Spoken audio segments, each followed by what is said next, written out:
Hi, my name is Matthew Joseph, and the question I pondered this semester was, what effects do video games have on dyslexic students' abilities to read and write efficiently?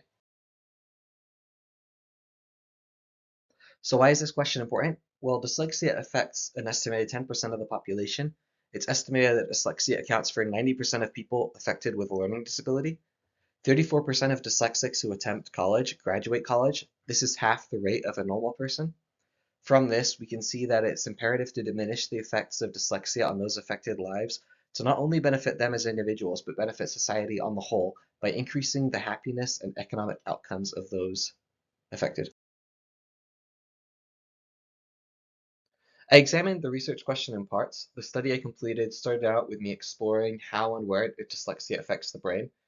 This was an important jumping off point because video games stimulate specific regions of the brain, and the general idea of using them as an intervention for dyslexia stems from stimulating the areas of the brain affected by dyslexia. This was actually not originally a part of my research expedition, but when it became clear how and why it is believed that video games may work as an intervention for dyslexia, I had to do research into the specific regions of the brain that are affected by both. From there, I explored the effects of video games on dyslexic students' ability to read and write. This led to results that are yet to be discussed. This was all done by first reading through the summaries and abstracts of the paper, looking to determine how relevant the papers were to the question, followed by a more detailed analysis of each paper. Where is dyslexia? Dyslexia is a neurological disorder affecting many brain regions, particularly in the left hemisphere, responsible for language processing. Regions affected show reduced activation or structural differences from neurotypical individuals. The four other regions noted on the screen are the biggest regions. Most studies distinguish between action and non-action video games, mainly due to the different regions of the brain each genre stimulates. Action video games are a popular genre because they tend to stimulate all of the regions of the brain we discussed in the previous slide. So the idea is that via neuroplasticity, stimulating these areas creates new neural connections.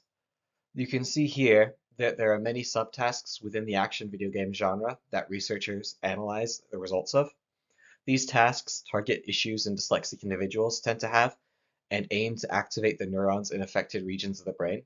Of the dozens of studies reviewed on the effects of action video games, the vast majority saw positive correlation between action video games and dyslexic students' shortcomings. Serial visual search tasks were found to improve reading and writing speed and accuracy, with dyslexic children showing a 20% improvement in pro-saccades and 15% improvement in retrosaccades in one study. Attention blink tasks were found to improve letter speed reading by up to 30% in a few studies. Cross-sensory attention tasks were also shown to improve integration by up to 20%.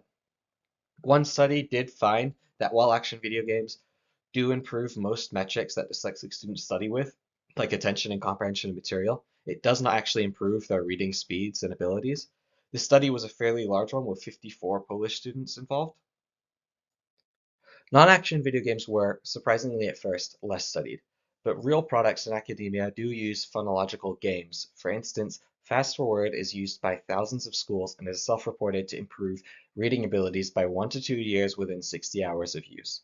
Although a government study done into Fast Forward found no differences between their methods and traditional non-game intervention techniques.